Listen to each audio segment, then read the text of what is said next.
So thank you. At the outset, I'd like to thank the organizers and the committee for inviting me to debate on this very interesting topic, which is a very common topic.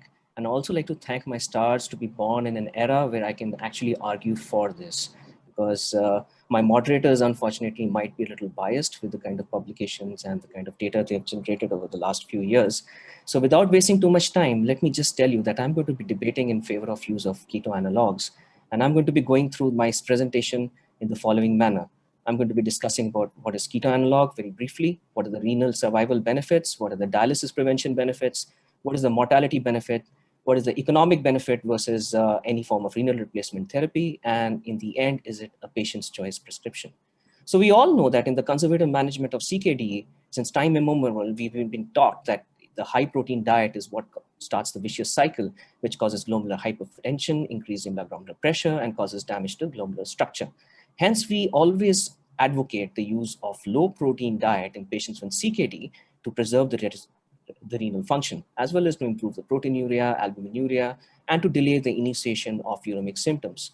It has also been shown to improve metabolic profile, and seriously, there has been absolutely no reason for not recommending the use of a low protein diet in the past few years, despite the large scale study, which was the MDRD study. So, but now I'm faced with a little nutritional dilemma. If I restrict the protein in my diet, then it's going to cause malnutrition in my patients. It's going to deteriorate the quality of life and also worsen the symptoms of chronic kidney disease. So I come to you with this molecule, which is keto analog, which is nothing but a keto and hydroxy analog, in which there is transamination of the non-essential amino acids, and it's converted into an essential amino acids. And so we will have a patient which will have less of nitrogen and less of urea into the blood with equal nutrition. Without wasting much time, let me just run through the major studies. And the most important study which I could find was the one from Liliana Ganiata from Hungary. She's published in 2016 in the Journal of American Society of Nephrology, in which she has published this randomized controlled trial in which she included 207 non-diabetic CKD stage 4 and 5 patients. And the intervention group in this study was a vegetarian, very low protein diet, which was supplemented with a keto analog. And this was compared to a low protein diet group. The primary endpoint was the renal replacement therapy initiation and a reduction of more than 50% of baseline eGFR. And so from here, I can confess that from this trial, we know very clearly that the keto analog can be used as a good supplement for nutrition because the BMI remained normal, as well as there was no change in the serum albumin at the end of the study group in patients who were given supplemental very low protein diet. And also, there was lower percentage of patients in the keto diet group which reached the primary endpoint, that was dialysis or experiencing ESRD or a 50% reduction in creatinine, 50% reduction in creatinine. Also, the serum urea significantly decreased only in the keto diet group, as well as the serum bicarbonate, which is found to be increased in patients on the keto diet group. There was favorable data for increasing calcium as well as reduction of phosphate in the keto diet arm. And the most surprising thing was that you needed only 3 patients to actually prove the advantage of using this drug as compared to when you look at statins or antibiotics, which have been used in the past to show the superiority and treating patients. So this group then further went on in 2019 to publish in the Nephrology NDT, Nephrology Dialysis and Transplantation, where they assessed the 5-year survival data. And they found that the 5-year survival was superior in patients who were on supplemented very low protein diet, and also the requirement for renal replacement therapy, that is, the kidney survival was much better, and the renal replacement therapy was much lower in patients with supplemented very low protein diet group. So it could be concluded that keto diet could safely postpone dialysis in compliant and carefully monitored patients. The next study was a 10-year study involving nearly 1,500 patients in Taiwan, in patients who were anemic and had advanced CKD, and they were treated with low protein diet group, and then they were started on keto acid supplementation, and the risk for ESRD as well as all-cause mortality was analyzed. And here also, the data analysis has confirmed that keto analog supplementation is associated with low risk of long-term dialysis and the composite outcomes when daily dose is at least 5.5 tablets. And this was independent of age, sex, and other comorbidities. Another data comes from Thailand. This was published again in 2018, where they analyzed the low protein diet as well as the supplemented very low protein diet group and did a 12-month follow-up. And they have also shown that the reduction in GFR was much slower in patients with a very low protein diet group with supplemented keto analogs. And also the proteinuria was shown to be much better. That is, there was somehow a regression in proteinuria in this particular group. So it could be safely said that very low protein diet plus a keto analog treatment is associated with greater preservation of renal function in stage 3 and 4 CKD. Cooper, she in 2019 has very convincingly published this review article in the Nutrients 2019, where she has said that when you supplement a patient with keto analogs with very low protein diet, you have very favorable outcomes on the metabolic parameters, particularly metabolic acidosis, insulin resistance, and also good effect on the bone metabolism. And this chiefly occurs because of much better use of amino acids, as well as an anabolic effect of these molecules and these amino acids on the body muscle. With this, I move on to the chief Indian studies. The first study was published in 2018 by the SGPGI group. It was a very innovative study which looked at patients in stage 1 to 3 CKD, and they looked at the effect of combined therapy of very low protein diet with keto analogs, and they looked at the renal function of these patients. And also what was very innovative was to look at the compliance to this kind of a very low protein diet group. And the group 1, that's the group in which you had you saw the GFR was getting better in patients who were supplemented with keto analogs, as well as the creatinine declined in patients who were given keto analogs in the supplemented group. At the end of the study, the serum albumin levels were maintained in the intervention group, and the hemoglobin levels increased, as well as the serum calcium increased in the intervention group. Though the authors have confessed that most of these patients, they were counseled only once, and most of them did not adhere to the proteins restriction when they were given keto analogs. But that brings us to the concept that most of our Indian patients might not even adhere to the protein restriction. And still you have this data which tells us that most of these patients, you could see that there was the decline in renal functions and improvement in GFR, or maybe slowing down the GFR was seen even in these patients when you supplement them with keto analogs. The next was Dr. Sunil Prakash and his group. They published in 2004 when they studied 34 adult CKD patients, and they randomized them to receive either low protein diet with placebo or a very low protein diet with the keto analog. And they followed them up for 9 months. And they also noticed that in the keto analog group, there was better preservation of GFR and maintenance of BMI, which was a very important concept as compared to low protein diet plus placebo group.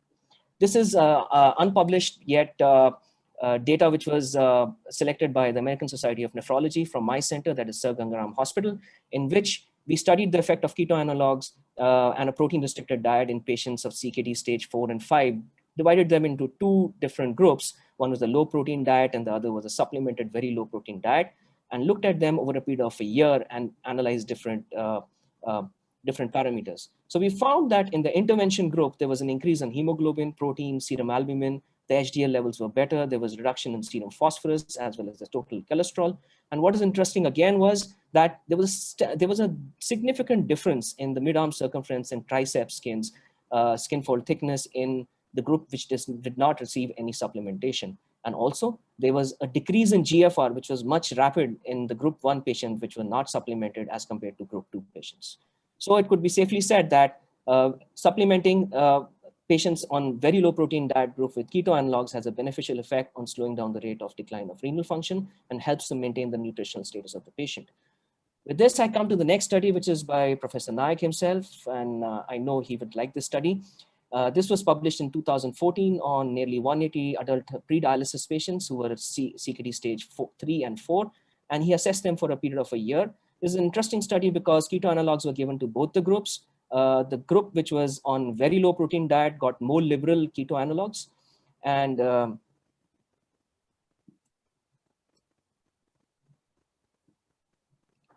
can you see my slides? The next one?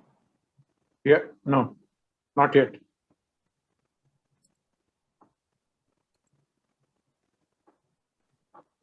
Yeah, okay, sorry. So will I be given grace for this 30 seconds? Yeah, go ahead. Thank you, sir. So over here, we can see very clearly that when you look at both the groups, there has been a substantial increase and substantial improvement in creatinine clearance, as well as the blood urea nutritional parameters, as well as the subjective global analysis. So that means if you have supplementation with keto analogs, irrespective of whether it's a very low protein diet or a low protein diet, you will have some kind of an outcome. When we look at the diabetic CKD patients, again, this is the data that I took out from analysis done in Mexico, published in 2009 on 200 CKD patients, where they divided patients into diabetic and non-diabetic group and look at them at short-term observation of 6 months and 2 years longer. And this is what they found out, that in diabetic patients, supplementation of keto acids actually improves the uremia as well as the diabetes control. And so it can be concluded that a low protein diet, when it's supplemented with keto acid, improves the insulin sensitivity in diabetic kidney patients, and in long term does not worsen the nutritional status and preserves the body composition.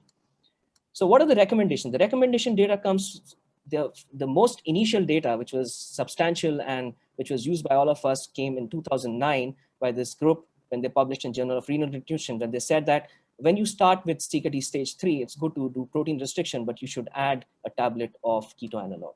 And then came the Indian CKD guideline work group in December 2013 that suggested that essential amino acids and keto acid supplementation in diet may be used for prevention of progression of chronic kidney disease. But the recent recommendations come from the 2020 update from the KDOQI guidelines, which say very clearly that in metabolically stable patients, these are patients who are non-diabetic, to reduce the risk for ESRD or death and improve the quality of life, you are suggested to give a very low protein diet along with supplementation of keto acids or keto analogs. However, in patients who are diabetics, the data still for KDOQI says that the recommendation is to just keep them on a low protein diet, and we should be having some more consensus on this maybe in the next guidelines. To summarize, so when you have keto analogs, when you combine them with a protein restricted diet, there is definite reduction of uremic symptoms, amelioration of metabolic acidosis, there's better calcium and phosphorus metabolism. Obviously, then there is lesser renal osteodystrophy, there's reduction of proteinuria, improvement in glucose metabolism, insulin sensitivity, and improvement of disturbed lipid profile. And in turn, all of this will actually be beneficial to your patients by slowing down the GFR deterioration and results in later initiation of dialysis. In my last few slides, I would like to bring to you to notice, look at the global prevalence of chronic kidney disease in India. It seems to be pretty high as compared to the rest of the world. And when you look at this paper, which was published by Dr. Umesh Khanna, it's a formidable cost when you put a patient onto dialysis, either for the patient or for the economy themselves. And when you look at the cost analysis here, it looks very convincing over here that when you look at the cost analysis and look at keto analogs, it costs only 8,000 rupees a month as compared to the cost of hemodialysis, peritoneal dialysis, or transplantation, considering the cost of therapy. So in the end, I'd like to wrap up by saying that what does my average Indian kidney patient in the hospital want from me when he comes to me in the OPD? He only wants one thing from me when he's progressing in CKD. He wants the Y for kidney problem. And I suggest that maybe after this presentation, my moderators would agree that maybe I would like to add a keto analog. And thank you very much. So I would like to conclude by saying that winners focus on winning while losers focus on winners. So maybe keto analog here is the winner in the end. Thank you very much. Yeah, Amit, you want to ask Edwin to start? Oh, I think what we'll do is that we'll ask Edwin to start, and then we'll give Vinant 1 minute to rebut if he has any. Yeah, that's fair enough. Yeah, I think so. Edwin, go ahead, please. Good evening, respected chairpersons. Thank the organizing team for including this debate. Vinant is extremely smart guy, not only in his looks, but also today he has made sure that he has quoted the papers of both the judges and also the organizing committee chairperson. So I have to wage a lone battle myself against Ketoanalogues. So let me start. I acknowledge the help I received from Dr. Sukanya Govindan, my colleague, in preparation of this talk. So I shall begin by saying Ketoanalogues, not yet for CKD. So the points to debate here are CKD patients eligible? Which groups benefit from delaying dialysis? Does it achieve hard outcomes? A very low protein diet and keto acids, are our dietitians trained to do this? And the pill load and cost, does it outweigh the benefits? So we know a low protein diet is 0.6 gram per kg per day, and a VLPD is 0.3 to 0.4 with a nitrogen-free ketoanalogues. This keto acid gets converted to corresponding amino acids by transamination. So how does it work has been extensively dealt with by Vinant. So it's used in place of amino acids without excess nitrogen burden. Excess nitrogen from urea and CKD is utilized in this conversion. So mostly they contain 4 keto acids, leucine, isoleucine, valine, and phenylalanine, wine hydroxy acid, and 4 amino acids essential in CKD. Calcium content in the keto acids helps in correcting the mineral bone defects. However, a deficit in calories or essential amino acids can, however, produce negative nitrogen balance and cachexia. So the apparent benefits are clear that there has been a decrease, improvement in mineral bone disease, increase in EPO sensitivity, increase in insulin sensitivity, etc. So the apparent benefits again, probably when started in CKD 3 to 5, decrease in the protein load and hyperfiltration in kidneys, decrease in the acid load on kidneys, improves calcium deficit and reduces the phosphorus load. Protein degradation in the gut produces the p-casyl sulfate, indoxyl sulfate, trimethyl amino oxide, which are uremic toxins, and the decreased uremic symptom load delays the need for dialysis. So the apparent benefits are again clear in these studies. However, the beneficial effects disappear when keto acids are started a little late, at eGFR of less than 18 mils per minute. And this is the 2020 KDOKI update on nutrition, where it mentions that in patients who are metabolically active with CKD 3 to 5, protein restrictions with or without keto acids to reduce end-stage kidney disease and improve quality of life. But look at the strength of the recommendation. It is only a 2C recommendation. And however, look at CKD patients not on dialysis and with diabetes. It says it's reasonable to prescribe under close clinical supervision a dietary protein intake of 0.6 to 0.8 to maintain a stable nutritional status and optimize glycemic control, however, which remains an opinion. So are patients eligible? So keto acids are advocated for metabolically stable adult patients, CKD 3 to 5, absence of any active inflammatory or infectious disease, no hospitalization within 2 weeks, absence of poorly controlled diabetes and catabolic diseases such as cancer, absence of antibiotics or immunosuppressive medications, and absence of significant short-term loss of body weight. The major cause of CKD in India, as seen in the CKD registry, as also Dr. Agarwal's study, shows that 25% of patients CKD have diabetes, and the incidence is likely to be more due to lack of universal screening. Poor glycemic control is often encountered, and all these patients are not ideal candidates for keto acid-based therapy. In healthy CKD patients, providing a sufficient energy intake, about 30 kilocalories per kg, protein intake can be safely decreased to about 0.5 to 0.6. So keto acid supplementation usually requires taking a very low protein diet, which might be a nightmare in our patients, especially when unsupervised. So most Indian patients with CKD have insufficient energy intake. Protein energy wasting is quite common, and they are prone to infections. So the focus here in our patients should be on energy intake. So are our patients eligible? Once again, coming to this question, maybe they should be prescribed to those with good appetite, good nutritional status, and slowly progressive CKD at early stage 1, 2, 3. Maybe prescribed at 4 and 5 if the appetite and nutritional status are good. However, most of our patients get diagnosed at a very late stage.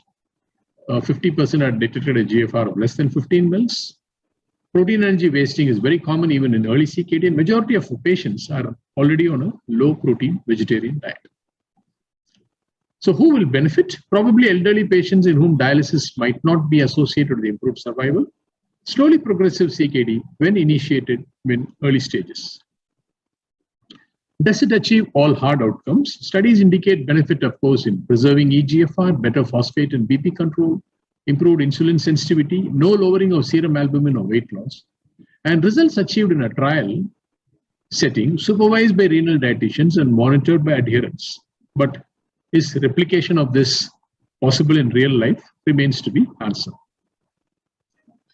Coming to our dietitians, very few dietitians are available and fewer renal dietitians. So they are not trained to give a diet plan or meal plan with very low protein diet. There is failure of therapy and non-compliance. So most of us double up as dietitians, and hence there's a reluctance to prescribe a very low protein diet and risk of increased protein burden when not followed with the very low protein regimes. Coming to the pill load and cost, recommended dose is 1 capsule per 5 kg of body weight. So a 50 kg patient has to take something like 10 tablets per day. The cost of 10 tablets varies between different brands to 360 rupees per day. And the per capita income in our country works up to only 370 rupees per day. So similar benefits can be achieved with predominantly vegetarian low protein diet, which also works out cheaper. So to sum up, let me look at the eligible criteria in a very small group of carefully selected patients, as included in many studies, including India. No overwhelming comorbidities like diabetes or infection. Slowly progressive CKD, early stages of CKD, no protein energy wasting, under the supervision of trained renal dietitian, increased pill load and increased cost of therapy. So ketoanalogues, in my opinion, is a luxury which few patients can afford, can be instituted in only a small subset of patients in our city to attain intended benefit. Thank you very much for the patient listening.